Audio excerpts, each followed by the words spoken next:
All right, hello everybody. Welcome back to Wish I Was RVing, my YouTube channel as well as my Facebook group. I'd love you to join. We just do videos, tips, chat, all sorts of stuff. So today we're just going over the RV kitchen. We have a Winsport 34R by Thor. Not a very big kitchen. You can see it goes from there to there. That's it. A lot of RVs are going to be set up like this. Some might have a little bit of extra countertop. Anything that has a center island is a dream. We had one of those years ago in a travel trailer. Allows for so much more room in your kitchen. But sometimes all the other amenities make the small kitchen, just that's what you get when you get the other amenities that you want. So, all right, so we're going to go over a couple things. First of all, you notice I do have an ice maker. We love ice makers. This is the Frigidaire Gallery. By the way, buy it at Costco, $200. Anything ever happens, they pretty much have a no questions return policy. So I used industrial strength Velcro to secure that to the counter, and in our 1,000-mile trip from Pennsylvania to Florida, it did not move at all. It's a little bulky, but it fits perfect in that space. I will say that it does, if you look where my electric teapot is, that is where the ice maker vents, and it actually vents some hot air, about 85 degrees coming out of there. So this, this little area right here will get kind of warm, coupled with the fact that there's the window there, and we're in 100-degree Florida heat.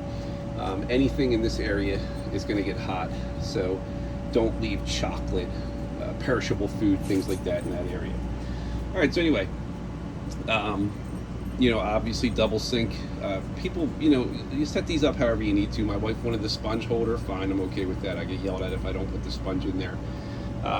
We have the little sink rack in there. This works perfect for us. So this is a double sink, but we don't use, two sides of the sink. So for us, having a sink rack on the counter, it took up a lot more space than we wanted. So we just got these water absorbent mats, so if we ever need to put extra stuff on there, we have it.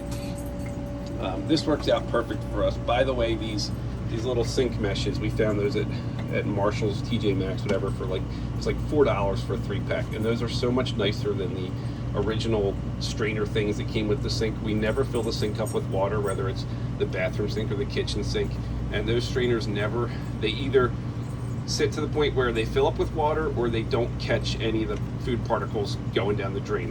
There's really no in between. So this thing catches most of the food particles. In an RV, stuff going down the gray tank isn't really a big deal. Like for us, it's we feed the dogs rice and chicken and whatnot. Not a big deal. If it goes in the gray tank, it'll flush right out. All right, what else? So we do have the electric teapot.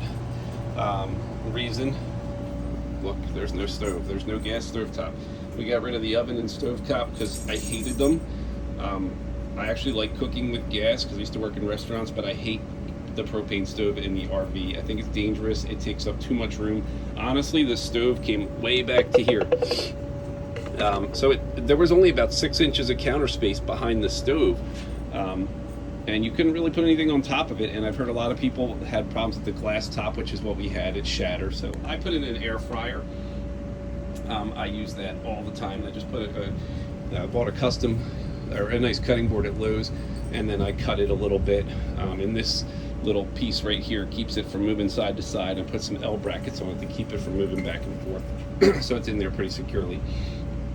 One thing with RV kitchens, you cannot run a lot of appliances at the same time. Even though we're on 50 amp service, this circuit that's up under here is all going to be running to the same, or this plug I should say, is all going to be running to the same circuit.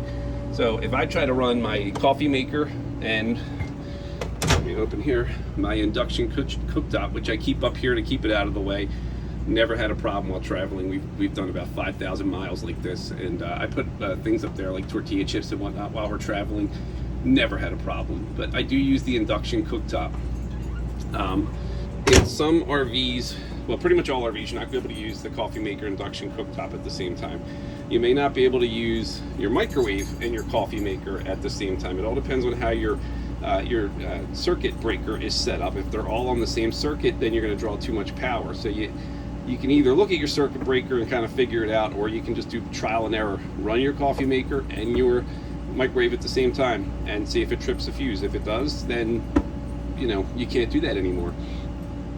For us, our microwave is plugged in up here. And by the way, organization in an RV is something, I mean, we're still working on it, but our problem is finding plates that are microwavable and lightweight and will stand up to RV use. So we've got plates down here. We've got pots and pans. By the way, use paper towels, or use those little you can see one there, those little pan savers that you get at stores. But paper towels work great to keep your pans from rubbing on each other while you're driving around, because they are going to get scratched up. But yeah, if you can find microwavable safe plates that are lightweight, those are incredible. So we just got a couple of plastic containers and whatnot. In an RV, you have to find space for everything. Drawers, some little silverware holders. This is actually a good idea by my wife. And then storage underneath. This is kind of like your junk drawer at home, plus our silverware drawer. And just some towels and seasonings and whatnot. Aluminum foil, by the way, non-stick aluminum foil down there. Something you need in every RV. And then major appliances and utensils that we don't use that often. Now, under the kitchen sink, let's see, this side of the kitchen sink is the trash can, so it's out of the way. And you might notice, your piece of wood doesn't look like it came with the RV. No, because what they put on the bottom of this RV is this cheap 1/4-inch Luan plywood that they put on the sides of your walls. It will support 0 weight. And on top of that, underneath here, when they put that on, there is essentially no support underneath for the cheap plywood. So when you put heavy things on there, it just bows. And our previous owner, it got wet under there and it looked terrible. So I took it out, and when I took it out, I'm like, there's nothing under here. So I beefed it up with some 2x4s and whatnot, put this nice heavy piece of 1/2-inch plywood on here. And we used to actually keep a 5-gallon water jug under here, because previously, by the way, if you don't see a dog in my video, there's something wrong. I have a lot of dogs. We like dogs. So we used to keep a 5-gallon water jug back there, and I had a tube that I ran from the water jug up through a hole in the cabinet, and then it came out right back here, and then it went up to the countertop, and right up here I had a piece of plastic pipe set up with an automatic pump on top, so we could use 5-gallon bottled water for our drinking and cooking and whatnot. The reason I stopped doing that and I went to gallons of water, as you can see, is number one, the tube the water started tasting awful, and the tube ended up being I don't know, it got not contaminated is the word, but it just didn't taste right. So I had to buy a new tube. So that solved that problem. But then the biggest one was exchanging the water bottles, because now you can't take a Deer Park and exchange it for, like, as a Frillis down here in Florida. They won't take it. They won't give you your $5 deposit. So that became a pain, because up in Pennsylvania, we don't have the same water companies they do down here. And the other thing was, they're about $10 for a 5-gallon exchange anymore.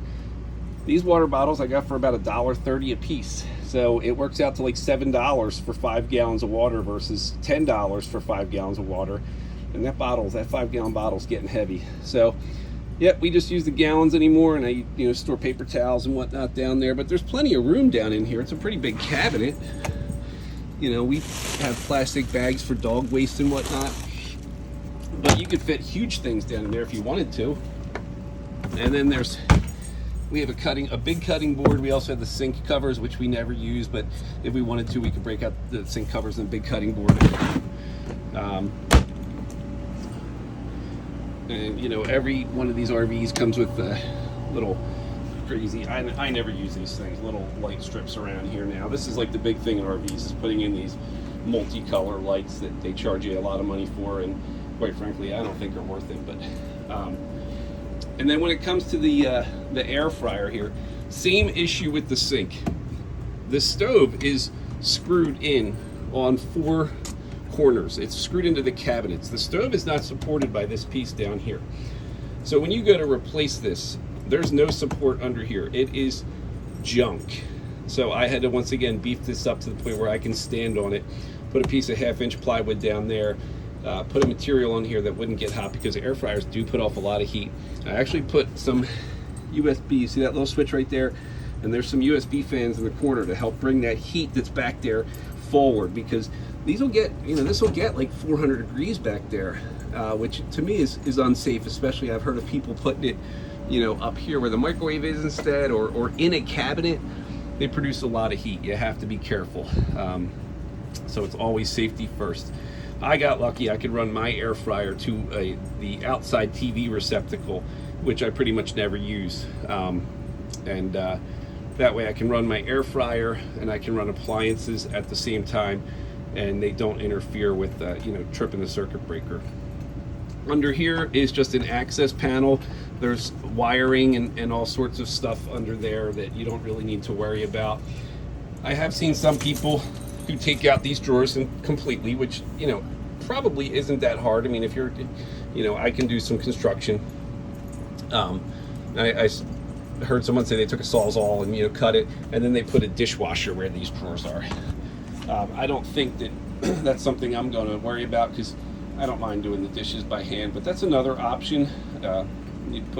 They do make RV size dishwashers that would fit in that space perfectly. So that is essentially an RV kitchen. You get your catch-all area, which happens everywhere, and you just have to figure out the best setup for you for the limited amount of space that you have. So, all right, thanks for watching.